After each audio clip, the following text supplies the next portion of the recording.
el llibre Londres, París, Barcelona, Viatge al cor de la tempesta, de l'Enric Vila.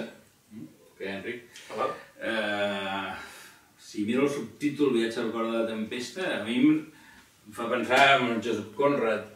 A mi és un llibre que m'agrada molt perquè parla dels dos grans temes masculins que, per mi, per antonomàsia, que són l'amor i la guerra, i el poder i l'amor, per dir-ho així. Tot allò que dona sentit a la vida, no? Exacte.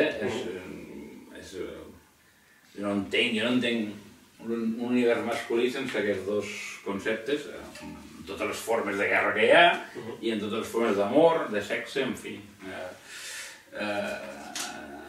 Hi ha un personatge que cites al llibre... La guerra pel cos, l'amor per l'esperit... Sí. Hi ha un personatge que cites que és Adam Sawajewski, polonès, que diu que la història de la humanitat es pot resumir en tres tipus d'història, que són la història de la violència, la història de la bellesa i la història del patiment. Vindria a ser una mica resumir el món amb... Bueno, aquest llibre intenta ser una mica la història del patiment, que és la història que expliquen els pobles marginats, els pobles que només es poden salvar o que se salven a través de l'art, i explicant, intentant donar un sentit a les seves derrotes, no? Per més endavant potser poder aconseguir una victòria. La idea del llibre, i per això el subtítol aquest de Viatge al cor de la tempesta, que no té res a veure amb Joseph Conrad, que el seu llibre és una mica més, això és molt més profund, aquest és un llibre més polític. El que intenta explicar el llibre, el subtítol aquest, és que és descriure la situació en la que ens trobem. És a dir, hi ha un moment sempre en la vida, de totes les persones, i també passa en els països, en què tot allò que no controlem, tot allò que no és fruit del nostre esforç, tot allò que no és fruit de la nostra educació, tot allò que en definitiva no té res a veure amb nosaltres, sinó que ens ha vingut donat, conspira i ens posa en perill. És a dir, què vull dir amb això? És a dir, hi ha un moment en què l'educació, la història, la geopolítica, l'escola a la qual hem anat, les nòvies que hem tingut, coses que han passat de manera fortuïta, o gairebé fortuïta, ens condicionen, ens limiten i ens posen a prova i ens obliguen a afrontar una situació difícil, diguem, amb una mà lligada a l'esquena. Una mica la idea és aquesta, no? És a dir, ens obliga a combatre en una situació molt difícil, a combatre contra els elements que nosaltres no hem triat. Per què això? Perquè la idea del llibre és explicar que Catalunya i els catalans ens trobem en un moment molt delicat perquè el món està passant d'una primera globalització que era molt tranquil·la, que era americana, que era estable, que era acadèmica, que era racional, que era optimista, que fins i tot era antiheroica. Està passant a una globalització, el món està canviant i està evolucionant cap a una globalització que és violenta, que és inestable, que és irracional, que és antiacadèmica, és a dir, en què els erudits i els acadèmics van molt perduts, que no és americana, és a dir, que pot ser que sigui xinesa o en tot cas serà multilateral, i que per tant ens posa als catalans en una situació a la qual hem de defensar-nos i en la qual totes les nostres limitacions, que són aquestes limitacions que portem arrossegant a causa de les derrotes, és a dir, la nostra història, la geopolítica, l'educació que hem rebut com a fills d'un poble ocupat i després sotmès a un règim autonòmic provincial. És a dir, tota una sèrie de coses conspiren una mica contra nosaltres, perquè ens limiten, perquè no ens ajuden a pensar bé, no ens ajuden a reaccionar com cal. Diguem, ens posen en... El llibre que tracta d'explicar és aquest moment delicat en què tu veus que hi ha una situació molt difícil, que l'has de superar, que no tens els elements que necessitaries per superar-la, i que tot i així, com sigui, has de saltar la valla, has de superar-ho, perquè si no, ningú es lamentarà de tu, ningú et trobarà a faltar, i que per tant has de guanyar contra els elements. I això és una situació que és la que és, a vegades es guanya, i si es perd, doncs senzillament quedes una altra vegada enterrat per la història, o enterrat a nivell personal, doncs perds el que tenies, i ningú està sol, ningú es preocupa per tu, i la teva derrota no li importa a ningú. Per això és una història... Pretén situar-nos en aquest context. Sí, clar, per això és una història del dolor, en aquest sentit, no? És a dir, el dolor, si no aconsegueix cristal·litzar en alguna cosa positiva, és a dir, si no aconsegueix Si l'home no aconsegueix sobreposar-se al seu dolor, i a tot allò que l'arrossega cap al fons del pou, doncs aquest dolor continua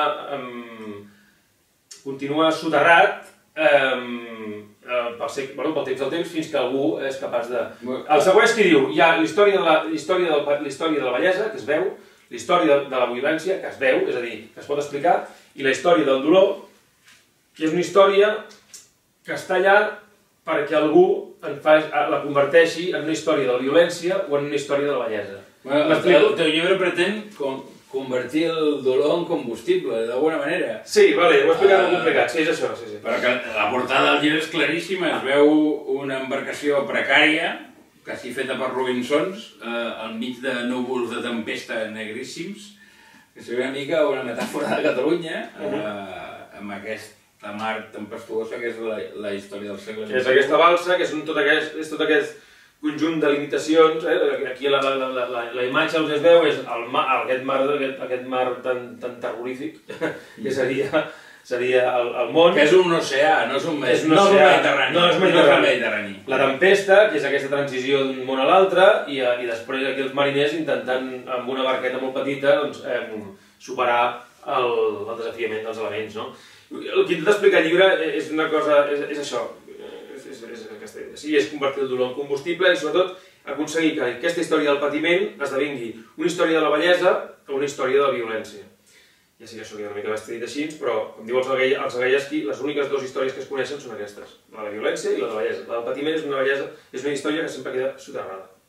I la idea del llibre és convertir la història de Catalunya en alguna... i la meva història, per tant, com a català, en una cosa que sigui rellevant, no? És a dir, que no continuem passant pel món sense existir. El teu llibre parla molt de dones, jo crec que... Hem dit que parlàvem d'amor i de guerra, no? Sí, parlem d'amor i de guerra, i sent homes és normal que parlem de dones.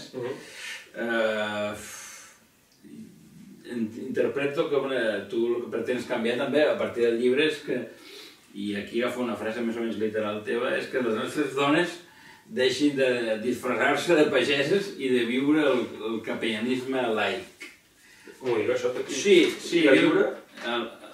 Bueno, has fet una síntesi de dos. Sí, aviam, que dius d'alguna manera que les nostres dones van... Per què no... Em pregunto per què no són com les italianes. Com les italianes, no? Sí. Aquest puntet d'elegància que tenen les italianes i les nostres dones són tan casuals o tan utilitaristes a l'hora de vestir. No són utilitaristes. Jo crec que van vestides de pageses o de pastoretes, perquè no se senten propietàries del seu territori.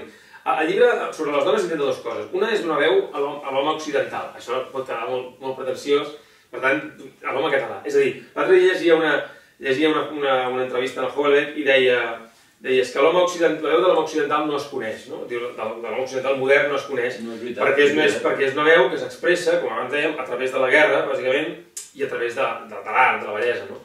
I és veritat que en els últims anys, des de la Segona Guerra Mundial, la veu de l'home occidental es coneix poc.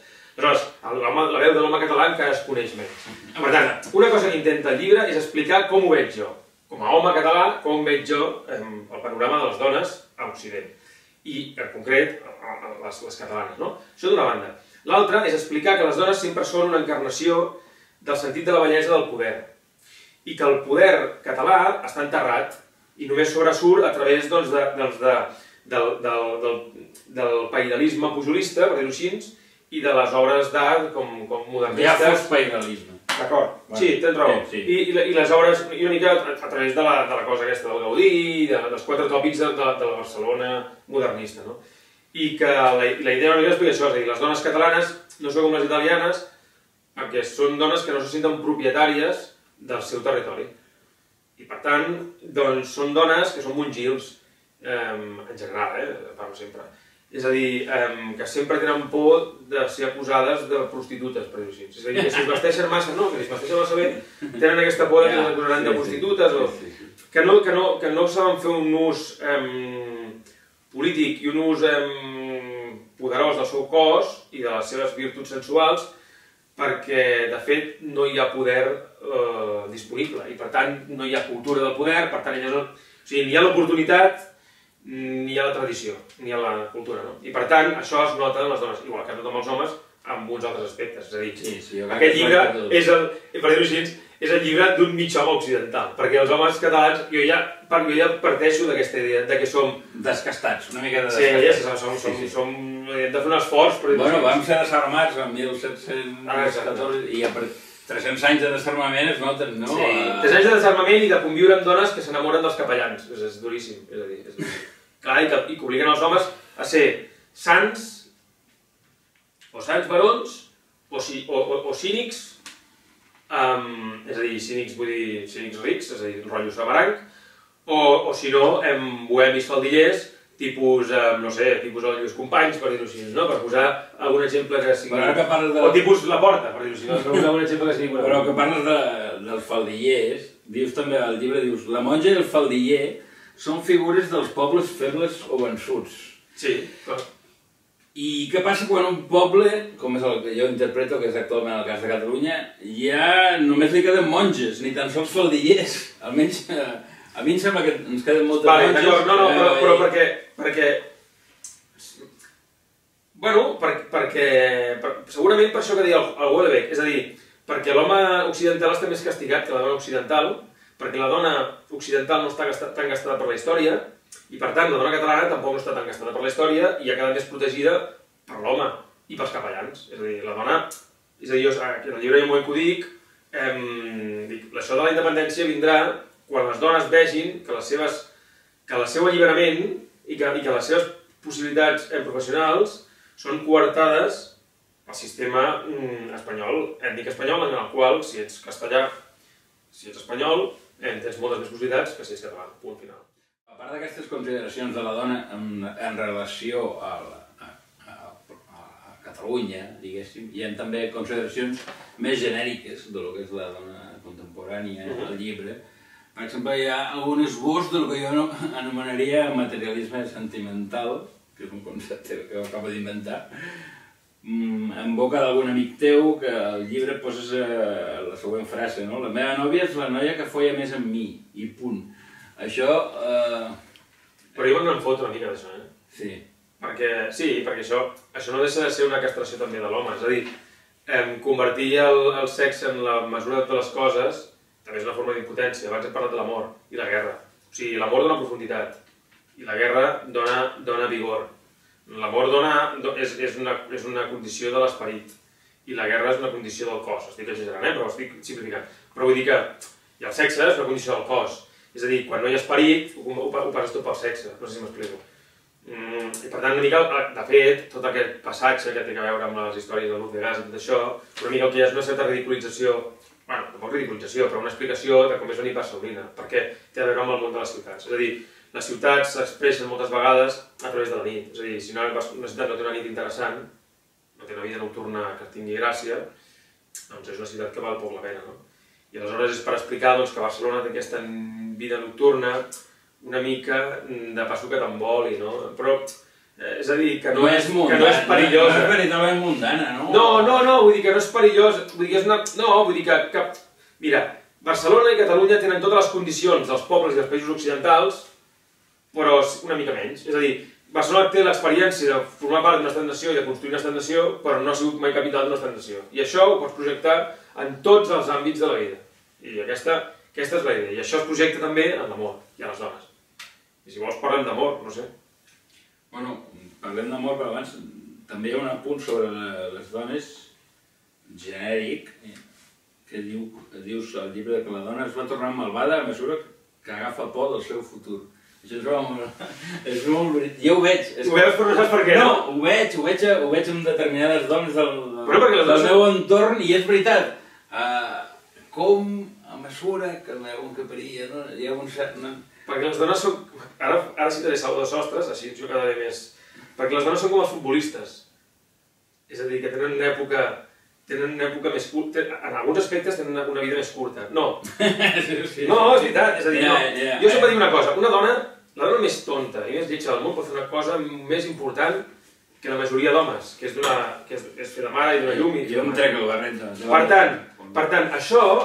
O sigui, el fet de poder renunciar a això és un sotrac enorme per una dona. O sigui, perquè és com si a tu et dono 1.000 milions d'euros i tu tens la possibilitat de renunciar a ells. I tu et planteges si renuncies o no renuncies. I fixa que estic fent-ho molt simplificat, ho estic passant a un nivell molt materialista, no? Però vull dir que tota dona té l'oportunitat de fer una cosa molt gran, que és tenir una criatura. Si renuncia a això, l'alternativa ha de ser realment molt important. I per tant la contradicció ha de ser molt forta, no? I per tant, és normal que a mesura que van perdent aquesta oportunitat, a mesura que aquesta oportunitat se'ls va escapant de les mans, es vagin tornant malvades en el sentit de que... Quan dic que es van tornar malvades, vull dir que es van tornar calculadores. És a dir, que l'amor que donen ja no el donen a benefici d'inventari, sinó que el donen per obtenir un benefici, per obtenir-ne un resultat. Però això també passa després de la maternitat. Per tant, ja no és si perilla o no aquest gran paper històric que tenen de lo que és... Aquesta frase està escrita a un nivell, és a dir, jo me'n vaig al llit amb una noia molt jove, joveneta, i dius, aquesta noia dona perquè no està pensant en casar-se i no li ve d'un pam. Si estigués en una altra edat, ja s'estaria reservant. És a dir, la idea ve d'aquí. Si després quan es fan grans fan igual, i això ja no... No sé, el que sí que sé és que la dona és un ésser comptable. És a dir... No, bueno, a mi ho sembla. És a dir, material... Però això és antropològicament... Jo no entraré si això és essencial o no. Jo també hi ha observació. L'observació és que les dones calculen molt bé. Fins a un punt que moltes vegades hi ha molts elements del càlcul que els hi cedeixo a elles. És a dir, quan una dona diu que no, creu-me, t'ha fet un favor. És a dir, perquè si s'equivoca, s'ho passarà molt pitjor ella. I si l'encerta, t'haurà estalviat a tu uns mesos de patiment. Reflecteix aquesta batalla històrica que hi ha hagut sempre entre les ciutats i els estats, no? Llavors jo... També esmentes l'exemple, parles de Detroit, el teu llibre, que és una ciutat que ho ha basat tot en aspectes econòmics i de prosperitat, però que estava mancada d'un imaginari col·lectiu i que ja hem vist avui en què s'ha convertit Detroit. És un exemple de com poden acabar les ciutats sense ànima, per dir-ho així, o amb una ànima molt pobra, no? Estrictament econòmica. Perquè si comparem amb Chicago i Nova York, per exemple, que són... Clar, Chicago i Nova York no seran mai Detroit. No, perquè tenen un fons. Tenen un imaginari col·lectiu, tenen al marge dels fons de riquesa que puguin tenir, no? Llavors, la conclusió que trec al llibre és que una acció combinada de creació de riquesa i imaginari són una mica la clau de l'èxit. Una cosa que explica el llibre és que, una frase d'aquestes que hi ha per allà, és que al final tothom busca el mateix. La diferència és a través de quin imaginari tu busques aquestes coses, no? Per tant, l'imaginari és molt important. A Detroit el que va passar és que va guanyar un candidat, diguem, que va explotar la insatisfacció de la part més desafavorida de Detroit. Detroit era una ciutat molt rica, una de les més riques dels Estats Units.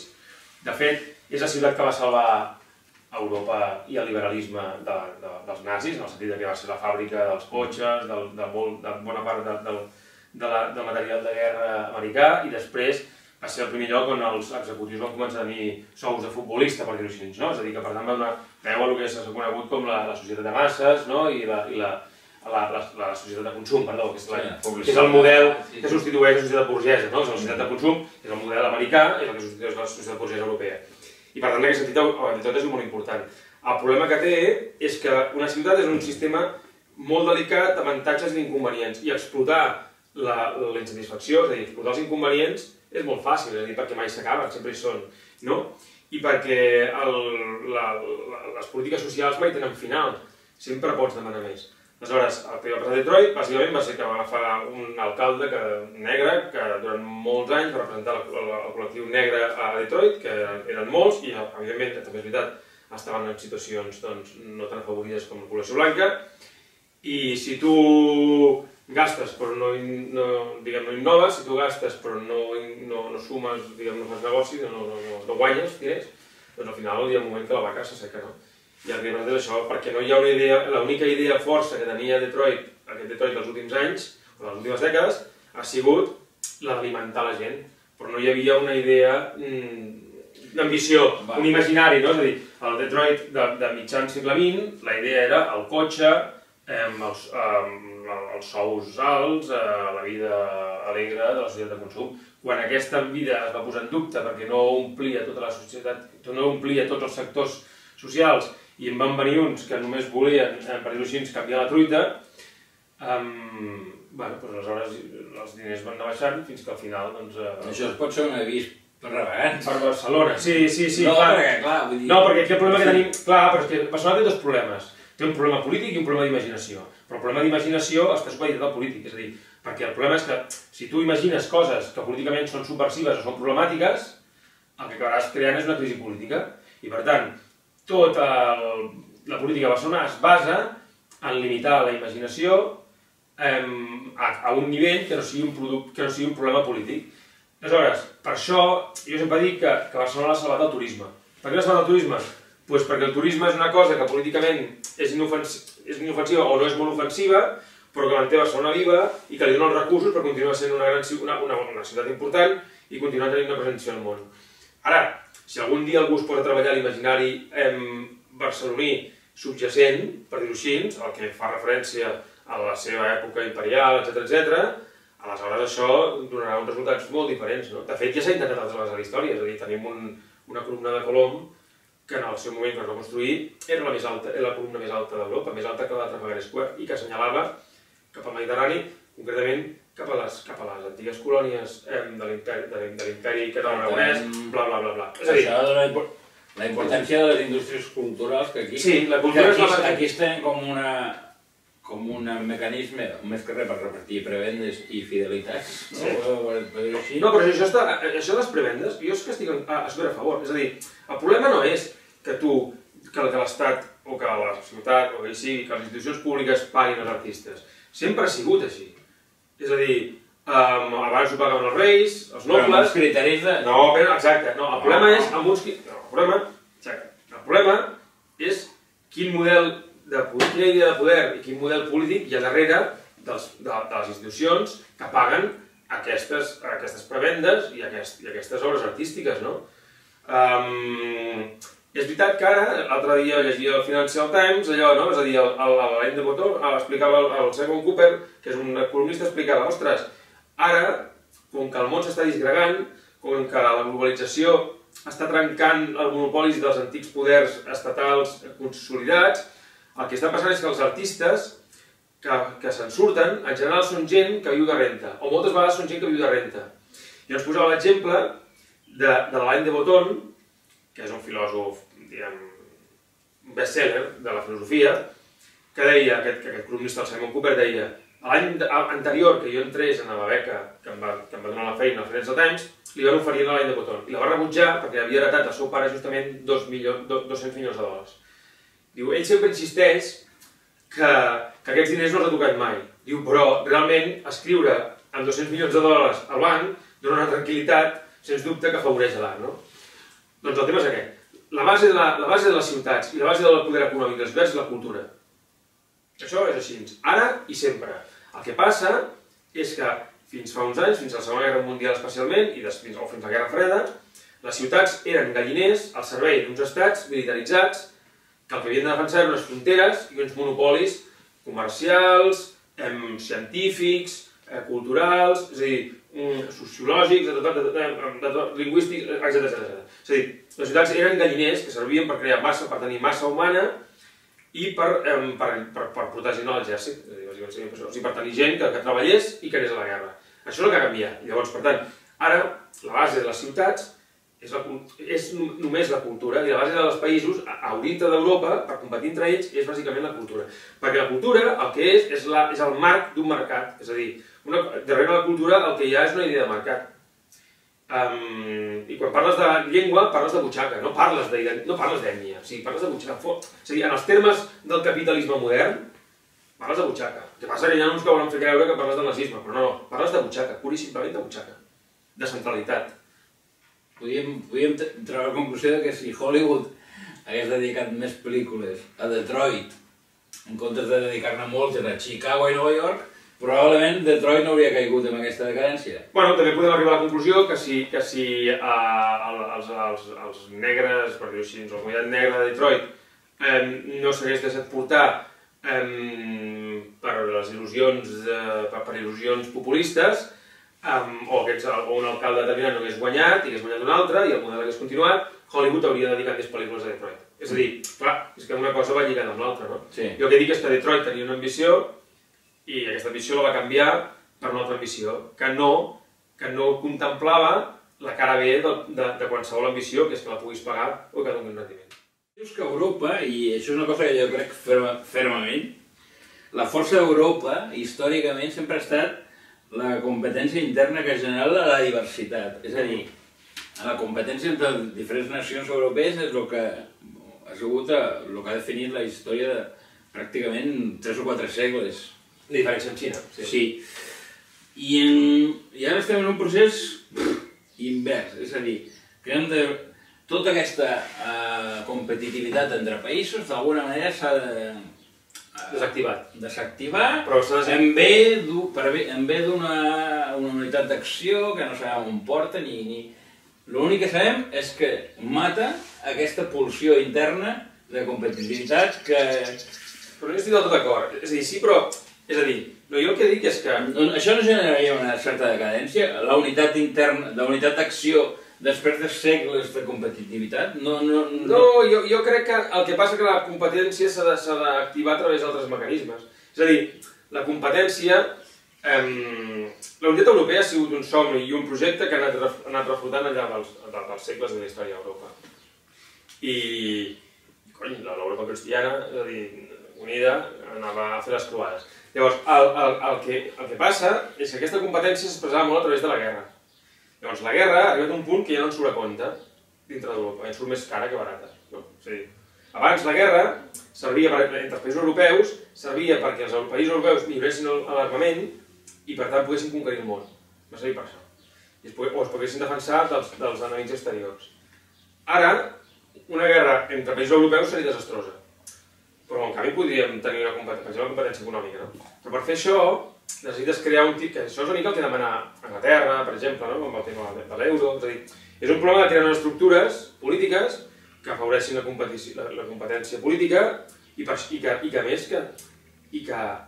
acabin amb els monopolis dels estats. És a dir, que facin reflotar aquelles parts d'Europa, aquells col·lectius que no estan gastats per la història. No? Jo deia abans, ostres, amb la diversitat interior de molts estats, com sobretot França i Espanya, però Itàlia també, o la mateixa Alemanya, és a dir, que permetin que aquesta competició interna s'activi i torni a agafar sentit. Jo m'imagino Europa com una Suïssa gran, en què cada ciutat tingui un rereparís i un espai, diguem, seu, que competeixi amb els altres, sense negar això, que hi hagi països i hi hagi fronteres. Una confederació...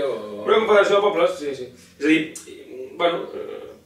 O sigui, que no s'acabi de perdre el nervi competitiu. No, però és que el nervi... Sí, però vull dir que el nervi... O sigui, jo crec que Europa hauria de tenir una política exterior comuna més forta, però perquè això pugui existir, les institucions europees han de ser més fidels a la diversitat europea.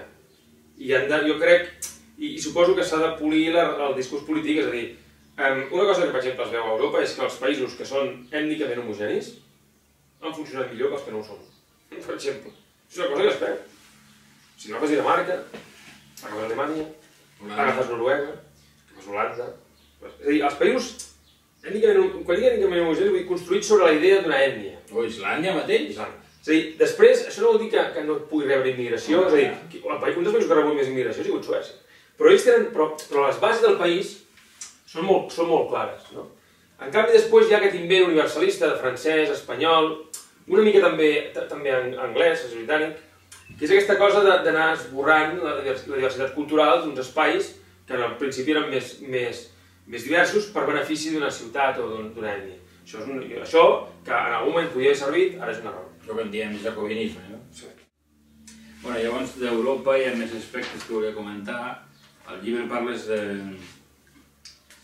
que a Catalunya hi ha una certa idea d'Europa en joc si Catalunya no guanya, no? És el que apuntaves ara, no? Bueno, Catalunya és l'element de qualitat. És a dir, tots els discursos europeus, després de la Segona Guerra Mundial, fan referència a la democràcia, a la llibertat, no? Al respecte a les minories, a la competència més basada en la qualitat cultural i la intel·ligència comercial que no pas en la força, no? Doncs això ningú ho expressa tan bé com Catalunya. Per què? Perquè és un país demogràficament feble, però que, diguem, des d'un punt de vista econòmic i cultural té una força considerable, és a dir, en proporció al que, no? És a dir, si tu mires la quantitat de genis que hem donat, si tu mires la quantitat, diguem, el mateix PIB que tenim a Espanya, no? La força que té Barcelona, hi ha molts elements en què Barcelona i Catalunya no quadren en els esquemes normals del que són els països europeus, en què donem una mica més del que s'esperaria de nosaltres tenint en compte que som una regió espanyola, no? Per tant, com que justament som el petit, som l'eslabó feble, som la baula feble, esclar, doncs els ideals europeus haurien de donar mostra que haurien de destil·lar-se i haurien d'anar-se concretant de manera que ens permetessin a nosaltres poder-nos desenvolupar. Perquè si permetessin que no ens desenvolupéssim, voldria dir que hi hauria molts altres pobles europeus, hi hauria moltes altres realitats europees, molts altres matisos que aflorarien. I aquests matisos són els que donarien la riquesa a Europa, que faria que aquesta competència interna tornés a reactivar-se. Una mica la idea és aquesta. Sí, el que crec és que sense aquest canvi de perspectiva, Europa està en decadència per tu? Sí, jo el que dic és que Venècia, Catalunya, Escòcia, Flandes, això refrescaria Europa. Donarien elements de competència que refrescarien refrescarien Europa i per tant la podrien treure de la decadència. Però continuaríem tenint una Europa que tindria múscul econòmic, però no tindria múscul militar. És possible... No, podria tenir múscul militar perquè aleshores podries muntar un model suís en què els ciutadans fossin responsables de la guerra. O sigui, el model suís es basa en què cadascú defensa... És un model molt grec, no? És a dir, tu com a ciutadà ets propietari o ets beneficiari d'unes coses i aquestes coses les has de poder defensar. I això és el model. I no creus que actualment Europa està mancada d'aquesta perspectiva? Sí, però això donaria que les nacions petites poguessin tenir un paper. Perquè tu pots dir, molt bé, Catalunya, tu eres independent a canvi d'això. I tu pots dir, escolta, castellans, vosaltres voleu ser alguna cosa al món? Doncs escolta, deixeu de tocar els collons, deixeu de xupar, de fer de policies i de xupar la sang als bascos i els catalans. És a dir, comenceu a creure en vosaltres com a poble. No? Deixeu-vos de refugiar en una idea d'Espanya, que és una idea absolutament opressora. No? I per tant treballeu la vostra terra. Que ara hi ha avions. O sigui, això ja no és com abans que tenies que arribar als llocs per riu o per mar. I si quedaves aïllat, quedaves fora de... Sí, una mica, però no tant. És a dir, no ho sé, a mi em sembla que la gent, si la fa responsable de realitats concretes, és més fàcil que pugui defensar-les. En el cas català està molt clar. O sigui, totes les revoltes que hi ha hagut a Catalunya no, al segle XVIII, després de 1714, són per motiu de les lleves. És un dels motius recurrents, i durant el segle XIX també. Perquè tu no pots agafar la gent i enviar-la a morir, a lluitar en països estrangers perquè sí. Europa té un problema, que cap civilització no pot aguantar-se només sobre el benestar material, no? És això.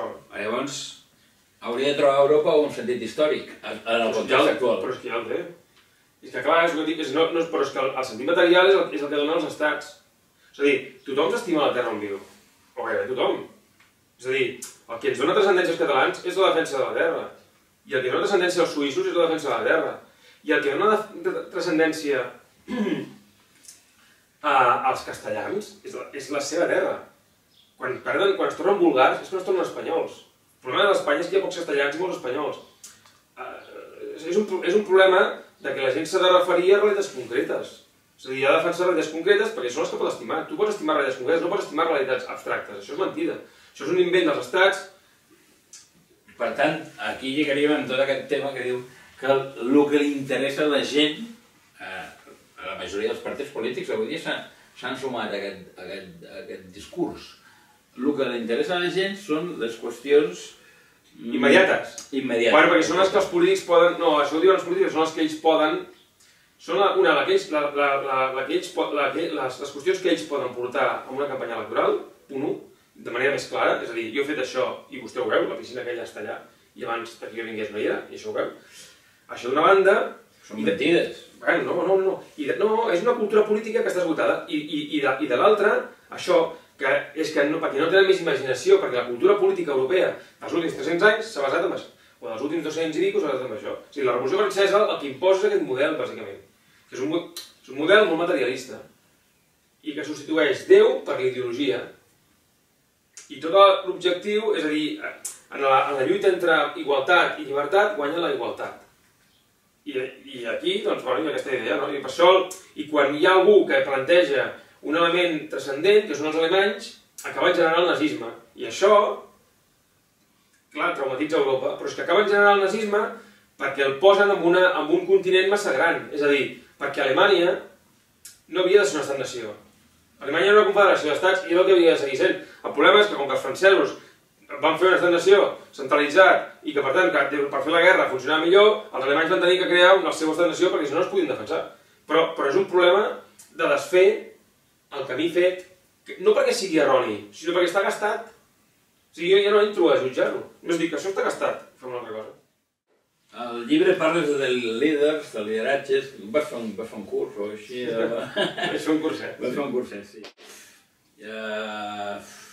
Però vaig fer un curset per poder fer el llibre, o sigui, vull dir que em vaig apuntar perquè vaig pensar, mira, dic... No, però per mi és un tema molt interessant perquè jo soc del parer que no hi ha veritables canvis històrics sense líders. Aviam, moviments anònims, en fi. Si mirem la història, veurem que als grans canvis històrics sempre hi ha una persona identificable que... Per això deia abans d'Europa i Catalunya, les coses sempre s'han de concretar a un nivell micro, si no, les idees, si no es concreten a un nivell micro, no funcionen, acaben morint. Sí. I per tant, un nivell micro és un nivell d'una persona, encarni una idea. Dius que un líder ha de ser un home lliure i que els polítics cada dia fan més cara d'empleats. Aquesta frase em fa molta gràcia, però és que és veritat, coi? És veritat. Sí. Que després de la Segona Guerra Mundial, Orwell ja avisava una mica i relacionava la decadència d'Europa amb l'auge de la politització del llenguatge, que hem arribat, després hem arribat a... I encara estem patint, diguéssim, no sé com en diria, la plenitud d'aquesta politització del llenguatge fins a l'absurditat, no? I en canvi crec, al llibre dius que, parlant de líders, parles de Churchill i dius que havia matat i que havia vist morir. Per mi això és important, perquè per mi un polític que, no sé, potser això dir-ho és una mica bèstia, però un polític que no ha matat i no ha vist morir és un adolescent, per mi. Per mi és un adolescent. Llavors, clar, ara mateix, no sé si situar-ho en el tema de Catalunya, encara no, però, en fi. Llavors dius que un líder és una persona que, sense exposar-se i sense creuar límits, que la majoria considera assenyats, és impossible que sorgeixi un líder. I l'altre dia pensava, dic que Europa sempre estarà en decadència mentre no hi hagi intel·lectuals disposats a anar a la presó. És una cosa que no veus. És a dir, tu veus que en els països asiàtics els intel·lectuals estan tancats a la presó. I tu veus la història d'Europa i els grans intel·lectuals, molts grans intel·lectuals, alguns grans intel·lectuals han passat per la presó. És a dir, o com a mínim han estat perseguits. Fins i tot Pla va passar per la presó, perquè ens entenguem. Esclar, ara això sembla que sigui una cosa impensable, no? Bé, però això, clar, això... Un líder sempre ha de dir, sempre per forçar. El que passa és que, clar, les coses no es poden forçar, és a dir, jo què he de fer per passar la presó?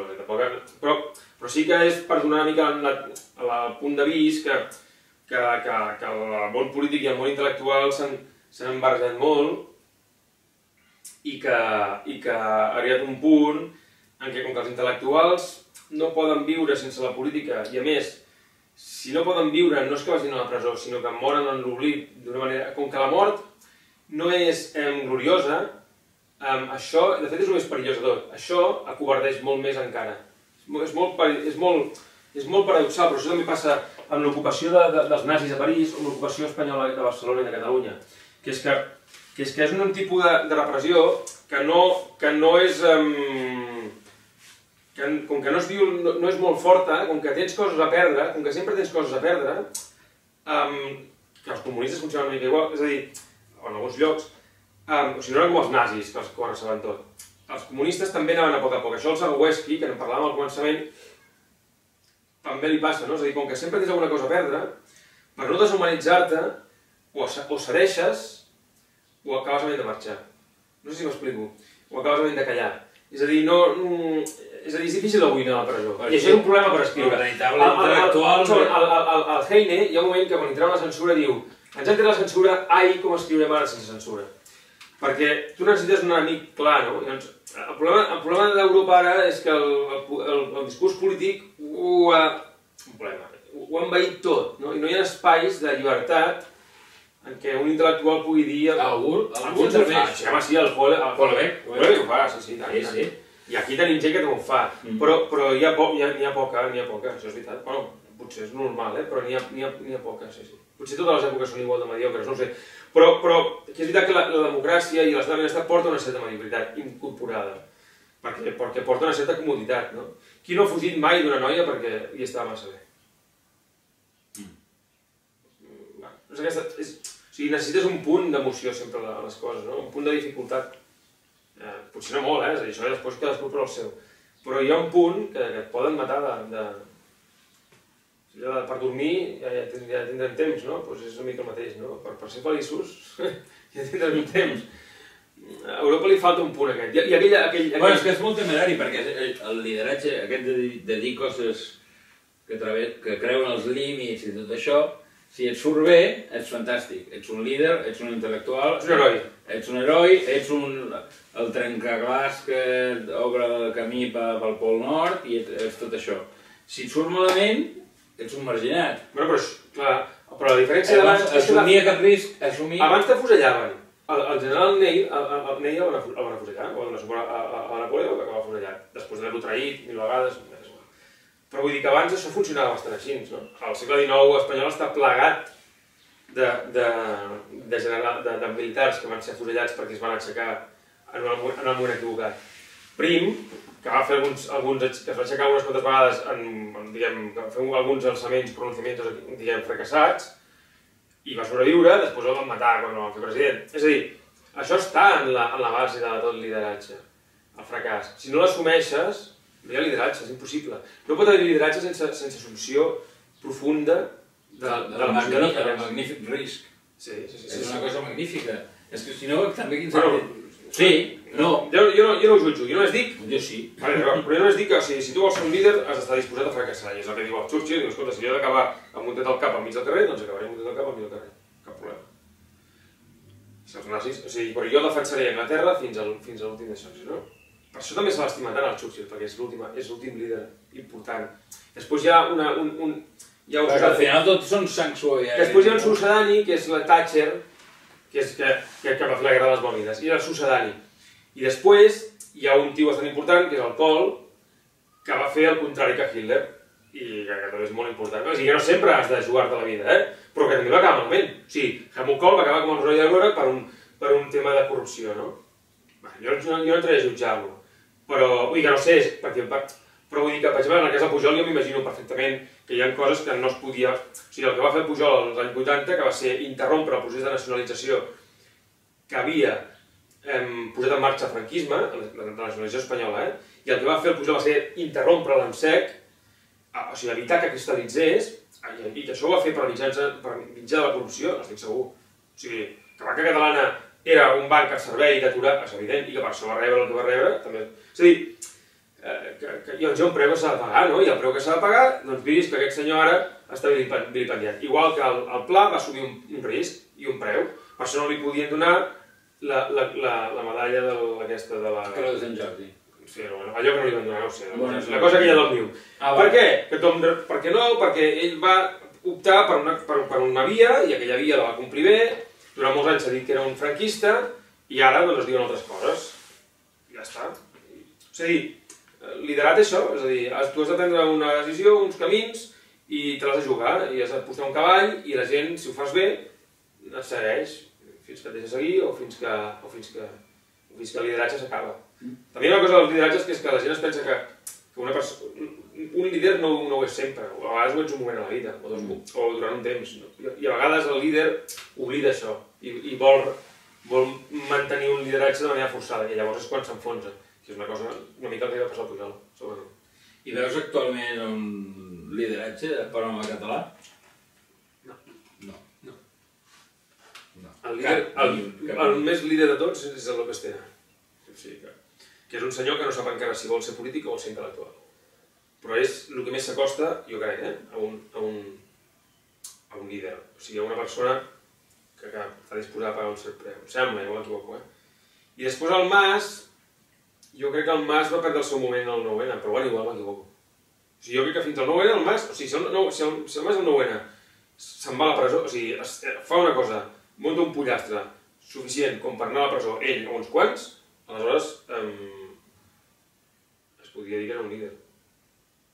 Però així, és a dir, que hi ha una correspondència entre el que el líder diu que vol fer i el que fa, i el que passa, i les conseqüències que rep. Sí. No és que hi hagi un preu, perquè a vegades pots ser que el preu no hi sigui, però vull dir que el preu no el paguis o que sigui menys del que t'esperaves. Però que hi havia una cosa que s'havia de fer i que no es va fer, i que ell no la va fer, i per tant, jo crec que... Igual se'n surt, Vull dir que igual això ha sigut igual ha fet una paratinya. Però em costa de creure. Hi ha una llegenda al seu voltant sobre la seva astúcia, però bueno. Bueno, però aquesta astúcia, quan la veiem, me la creuré. De moment, jo crec que es va equivocar. O es va equivocar, o és que mai va tenir intenció de liderar res. Al començament parlàvem que el llibre, bàsicament, parla d'amor i de guerra, de poder de guerra i tot això. I hem parlat una miqueta d'amor i de dones i d'això, i ara veiem si parlem més concretament de guerra. Hi ha una frase del llibre que m'agrada molt, i és que és veritat, que dius, les guerres posen cada poble al seu lloc. I això és evident. Consideres que actualment Catalunya està en guerra? Sí, jo crec que això és una cosa que en el llibre aquest no està explotada, tot i que és un tema subjacent, no està explotada, que és la idea que les guerres han canviat la seva manera de manifestar-se. O sigui, està més o menys explicat, però no està... O sigui, les guerres ara es juguen en l'àmbit de l'hegemonia cultural, en l'àmbit de l'economia, en l'àmbit de la identitat... Jo dic guerres mediàtico-jurídiques. Sí, però abans les guerres destruïen edificis i persones, i ara les guerres destrueixen il·lusions i talent. Aquesta és una idea, que en el llibre hi és, però potser no està explicada amb aquesta claretat, per dir-ho així, perquè és una cosa que he vist després, no? Bueno, les guerres No. Al primer món, perquè el tercer món continuen amb el format tradicional. Evidentment, evidentment. No, perdona, sí, clar. Evidentment. Però en el primer món hi és cap on va, és a dir, però és normal, perquè el poder només és violent quan no té més remei, no? Quan està molt a prop de la seva destrucció. O sigui, quan tu poses un poder molt a prop de la seva destrucció és quan surt el monstre, quan surt la part més violenta. Però sí que és veritat, de tota manera, que més enllà d'això, que també és veritat, que a la perifèria hi ha guerres, les guerres són violentes, igual com sempre, fins i tot les guerres a les perifèries s'han tornat molt més selectives, molt més reduïdes, molt més, crec, en comparació amb com eren abans. De fet, des de 1945 han mort un 90% menys de soldats en el camp de batalla. Sí, això és bastant. Les guerres s'han tornat més psicològiques i s'han tornat més d'econòmiques, de talent, tal qual. Per això, Catalunya està en una guerra, perquè i això sí que ho explica aquí, que si ara perdem, si no entenem que hem de passar d'influir en Madrid a influir en Brussel·les, el que ens pot acabar passant és que ens robin ja no només els espanyols, sinó tota la Unió Europea i més i tot. És a dir, que ens segueixi tothom, no? Perquè estem en un lloc geopolíticament molt important, molt bonic, totes aquestes coses que sempre hem sabut, no? Un tros de paradís que tenim... Sí, i per tant, si nosaltres hem consolidat una posició, doncs aquesta posició serà guanyada per uns altres, que faran alguns que els semblarà més oportú. I que ens deixaran nosaltres a la perifèria. I això sí, si vols saber si és una guerra, l'única cosa que tens que fer és anar a Gènova, anar a Perpinyà i anar a Marsella. I preguntar-te si ells no han viscut, o sigui, si ells no han perdut una guerra, no? És a dir, el paisatge que queda després de la batalla és una mica el que hi ha a Perpinyà, el que hi ha a Marsella i el que hi ha a Gènova, que és un paisatge desolat. Sí, la sang que és important, però... Fins i tot a Turí, que van ser Els promotors d'Itàlia respira en una ciutat de... Jo no hi he estat, però he d'anar. Sí, respira... He d'anar per fer del Príncipe. Sí, provinciana. Sí. La provincianada. I van ser els promotors d'Itàlia, els piemontesos, no? Exacte. I els inventors de la Côte d'Azur i la Riviera, tots aquests conceptes, segons tinc entès, el concepte aquest turístic de la Riviera i la Côte d'Azur, se van inventar piemontesos, no van ser els provençals. Sí, no. Van ser els piemontesos, que són una mica els catalans transalpins. És així, no? I llavors, més temes sobre la guerra. Dius, la derrota no deixa tantes marques en les lleis de les nacions com en el caràcter dels seus fills. A mi això em sembla brutal. En el cas dels catalans... Sí, la frase no sé si és meva, és del Gombrowicz, però jo no sé si és del Gombrowicz, perquè és molt bona. No, és a dir, per això es veu mirar la història de Catalunya, és a dir, nosaltres hem recuperat l'autonomia, estem recuperant fragments d'autonomia, o sigui, estem recuperant, diguem, espais polítics que havíem perdut, però el gran problema, i el gran problema ara, per exemple, amb el procés que vivim, o la història aquesta que vivim a favor de la independència, és un problema molt més anímic, molt més de caràcter, o sigui, molt més de caràcter que no pas de lleis. També dius al llibre, tota dominació és espiritual. Sí. Això diu Juan Gombrowicz, no? Els pobles conquerits produeixen una cultura inofensiva. Jo crec que actualment el cas català és paradigmàtic en aquest sentit. El que et deia a propòsit de la derrota és, si creus que una condició sine qua non per ser guanyador és assumir primer la condició de derrotat. Tu no pots guanyar si primer no assumeixes que ets un derrotat. Jo crec que és el motor per guanyar. Sí, és el que parlàvem abans de les tres històries, la del bellesa, la violència i el patiment. És a dir, fins que no assumeixes que és un derrotat, no pots fer història del patiment, i fins que no fas història del patiment no pots superar el dolor. Per tant, el dolor t'ofega. És així. Per això, el llibre aquest intenta no ser inofensiu, sinó ofensiu. Fins a un punt, no? És a dir, intenta ser... intenta... Conformo en donar una explicació d'Europa des de Catalunya que no sigui banal, sinó que sigui... O sigui, que ens doni a nosaltres alguna opció davant de tot el que tenim al davant. Davant una certa tradició del catalanisme, hi ha un cert catalanisme cofoista, no? És a dir, som els millors, som els més espavilats... Quan estava fent aquest llibre, jo em pensava que aquell llibre hauria de llançar les escombraries. No em pensava, tenia por gas, hi havia dies que m'aixecava pensant, l'hauràs de llançar les escombraries. Perquè tothom diu que la independència serà demà. O sigui, hauria d'agafar aquest llibre i llançar-lo a les escombraries. Perquè clar, si la independència és demà, això quin sentit té, no? Un llibre que diu que ho tenim supercru, que el món ens caurà al damunt, que compta perquè tenim poques bales i pocs vaixells i pocs mitjans per sortir-nos i per travessar el desert o el mar o el que sigui, no? És a dir, que tenim pocs elements per fer aquesta travessia i aquí tothom està molt content i molt confiat. Si realment no som independents, tot el discurs que hi ha en aquell llibre, sobretot les maneres del llibre, el pots agafar i el pots llançar a les escombraries. Home, tu pots fer firmaries, no? Clar, sí, jo està equivocat, hagués sigut perfecte. Home, m'hagués provocat un problema, perquè segurament hauria hagut de deixar d'escriure, perquè si t'equivoques tant... Però bueno, els que s'han equivocat no deixaran d'escriure, per tant...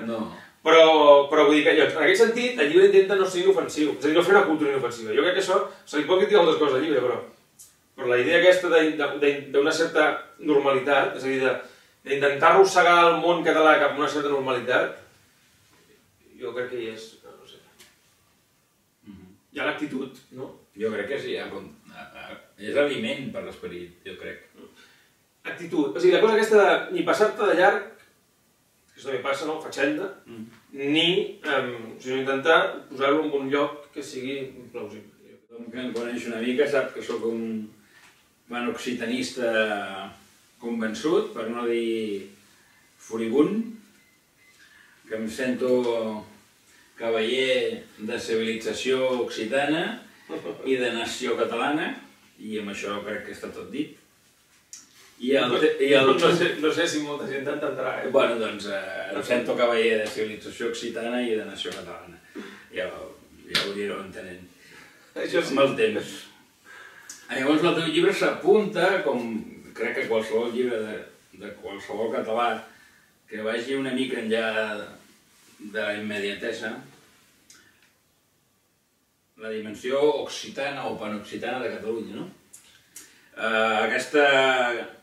El que jo anomeno Gran Occitània amb capital a Barcelona, perquè això crec que és indiscutible, com fins i tot estan d'acord la gent de Tolosa, de Marsella, de Bordeus i tal, que aquí hi ha una capital, que és Barcelona. Potser no capital d'un estat propi, perquè això és veritablement difícil derrotar França a aquest nivell, però sí que com a capital d'una unitat comercial, econòmica i cultural, amb el que això implicaria la fi del jacobinisme i de les concepcions centralistes i autoritàries de l'Estat, a Castella, a Espanya, França i Itàlia. No creus que seria una mica obligació de tot estadista català marcar aquest terreny de joc després de la independència? O sigui, aquest gran mercat comercial humà, en fi, que va des de les palmeres d'Elx fins als Alps i dels Alps a l'Atlàntic. Al llibre dius que personatges com Gaudí, Miró, Dalí, Pla, Pau Casals, etc. O sigui, qualsevol català una mica significatiu sempre en algun moment ha mirat més enllà de les fronteres, no ja de Catalunya i dels països catalans, sinó de... Bueno, aquí hi ha aquest tros que surts tu, no et facis tant el tímid, que diu, que parla, bueno, parlant de l'Europa de Prim, que és una Europa una mica més complicada que l'actual i que a vegades es veu molt des de l'actual però que no tenia res a veure amb l'actual, és a dir, és una Europa en la qual els estats encara no tenien força per substituir allò que dèiem abans dels vincles de la Terra i tot això, no? Una Europa en la qual un irlandès descendent, un nebot de Napoleó III podia escriure's com es diu, amb Mistral, i podia traduir Verdaguer, i podia, bueno, Verdaguer ja al final de la seva vida, però podia traduir Verdaguer i podia escriure en occità, és a dir, un irlandès descendència francesa escrivint en occità, imagina't, no? Diguem que era una Europa més barrejada, i on surts tu, bueno, surts tu en aquest moment, en aquest passatge que dic, Toni Gavia, que diu, si aquesta Europa va tenir alguna opció, l'assassinat de Prim la va avortar, tot i que tinc un amic que es diu Toni Gavia, que acaba de penjar una cosa al Facebook que hauria fet somriure el general, el Prim, també. I llavors, diu Gavia, els qui penseu que Catalunya és petita, no patiu. Quan siguem independents, primer ens entendrem amb els valencians i amb els balears. Després obrirem els braços als catalans del nord, els provençals, els gascons i els llenguadocians. I finalment, convidarem els arbitans, els savoians, valdostans, piemontesos, vènets i friulians. Em sembla que em vaig alguns quants perquè si no quedava tan llarg que no, diguem, literàriament perdia el diari en fi, o sigui, s'anava... El cor d'Europa, de l'Europa. D'aquesta civilització en direm la Confederació Romànica, és a dir, ja et veig a tu vestit amb l'uniforme o llatina, si voleu seguir la terminologia del segle XIX. La independència de Catalunya representarà la fi del vell ordre jacobí, és a dir, dels estats forjats per la força militar i pel supremacisme lingüístic. Ja us ho podeu anar apuntant. Doncs llavors, a partir d'aquí explico una mica la història del Prim, posat en aquesta idea que tu dius, que és que qualsevol estadista català hauria de tenir en compte aquest imaginari. Sí, jo crec que aquest imaginari és un imaginari que se'n va fer punyetes després de la Guerra Civil, del tot. És a dir... Bueno, aviam... Un segon, no, jo crec que... Jo crec que és un imaginari que funciona fins al compromís de Casp, val? És a dir, fins al compromís de Casp, Barcelona té més vincles amb Tolosa, per exemple, que no pas amb Madrid i que no pas amb les ciutats castellanes, amb Tolosa, amb Marsella, és igual, amb aquest món de ciutat, amb València, naturalment, amb Nàpols. O sigui, aquest és el món que acaba de destruir el compromís de Casp, i després és un món que va emergint de manera romàntica, de manera, diguem... Episòdica. Episòdica i cíclica, no? El moment del Prim és un, no? És a dir, hi ha l'Aribau, que parla del llemosí, i entre l'Aribau i el Prim passen uns 30 anys, i durant aquests 30 anys aquest somni qualla i comença a agafar una certa força, i el Balaguer, el Víctor Balaguer, que és un dels grans baladors de Prim, el té perfectament en compte. Després, abans de la guerra, hi ha una altra vegada una altra reportada d'això, i el món de Fabra i del Rovira i Virgili intenten recrear aquesta unitat cultural, però que se'n va fer punyetes, primer perquè els batius catalans renuncien per no posar problemes a l'Estatut de Núria, i després perquè hi ha la Guerra Civil, la Guerra Mundial, i el que queda després costa molt de recomponar. Sí, això de l'Estatut de Núria... Llavors, una cosa, ara quin és el problema d'ara? Aquest mapa és el mapa que surt en els estudis, i per això també vaig decidir fer llibres sobre ciutats, és el mapa que surt en els estudis del Richard Florida i del Kenneth Shiamahe, que són gent que han estudiat la història econòmica d'Europa i les perspectives econòmiques d'Europa i que han estudiat el tema de la relació entre els estats i les ciutats, i tots dos, jo conec aquests dos, però si n'hi ha més, quan dibuixen el mapa de Barcelona, el mapa superestatal, els hi surt el mapa de Casp, els hi surt el mapa de la Catalunya anterior a Casp. I aquest és el mapa del Ferran Soldevila, de l'historiador. No és el mapa del Vicenç Vives, tant, però perquè Vicenç Vives és un home que fa la seva carrera sota el franquisme, que és una cosa que mai es diu. Quin problema tenim ara? Que estem sotmesos al paradigma franquista encara.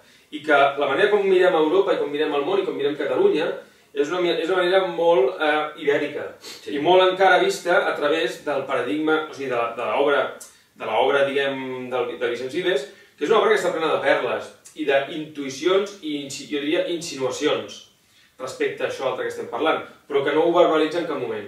I en el Soldevila i en el Rovira i Vigili, que potser més enraonament, els diuen que són uns romàntics, no?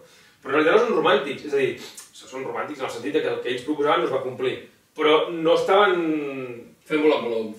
No, és a dir, hi havia unes raons perfectament econòmiques, no només culturals i ètniques, sinó també econòmiques, per les quals tenia en compte aquest món. Per tant, la resposta és sí, qualsevol estadista, qualsevol persona, qualsevol política que tingués dos dits a front, hauria de pensar a Catalunya i Barcelona des d'aquests termes. També un dels problemes, jo crec, pels quals el Trias ho passarà malament, ho està passant malament, i ho passarà malament per governar Barcelona si és que guanya les eleccions, serà que no ha desenvolupat aquest discurs.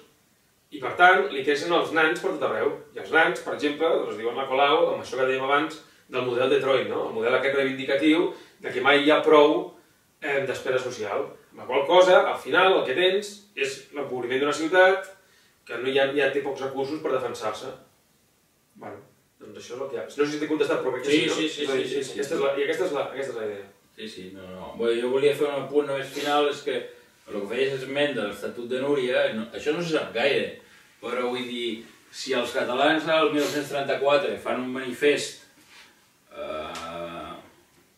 per separar-se oficialment de l'occitanitat, no és per ni criteris filològics, ni per criteris... En fi, evidentment és una aposta... És per política. És una aposta per... Evidentment reforça... Jo no els hi trec encara, perquè ho va fer gent totalment solvent des del punt de vista nacional, com van ser Fabra o Coromines. Per tant, encara que després es van corregir ells. Després van... Però el Trueta, com comença? Com es diu l'Esperit de Catalunya? Quan parla de l'Esperit de Catalunya, el Trueta, després de la guerra, quin és el mapa que dibuixa de Catalunya? Dibuixa el mapa d'Occitània. I el Ramon J. Sender, que és el del... com es diu? Oración o... Requiem per un campesino espanyol, que és un escriptor de cultura republicana. També té unes línies, que no te les citem de memòria, però les línies dedicades a Catalunya fent referència a que Catalunya és, diguem, l'última part que resisteix del món occità. Vull dir que això... Però la gent, el català normal no sap que l'any 34 els prohoms catalans decideixen desvincular-se oficialment de l'occitanitat perquè l'espanyolisme, a través de... No vol reconèixer una llengua que no sigui especialment espanyola. No vol fer oficial el català, com postulava l'Estatut de Núria, o sigui, no vol fer oficial una llengua que té vincles amb una llengua estrangera, és a dir, l'occità. Llavors demanen que el català es desvinculi de l'occità per poder fer-lo oficial. O sigui, ens trobem que ens desmembrem del nostre cos natural, històric i cultural i tal, per pressions espanyoles. Aquest xantatge, diguéssim, no l'hem corregit. No. De fet, ens perpetuem en ell. Per això aquell imbècil del PP, aquell imbècil que no sé com es diu, però és igual, un cònsol que havia sigut diputat del PP de Catalunya, que després no m'estranya que els del PP els diguin que no són catalans, perquè si permeten aquestes coses, que ara està de cònsol a Perpinyà, va dir que Perpinyà s'hauria de dir la francesa. Perquè el problema és aquest, és a dir, sempre hi ha el mateix. O sigui, sempre hi ha dos problemes que van emergint. Un és que si Catalunya és espanyola, per què hi ha una part que és de França? Punt 1. I punt 2 és, Si la guerra de successió va ser una guerra, no va ser una guerra nacional, com és que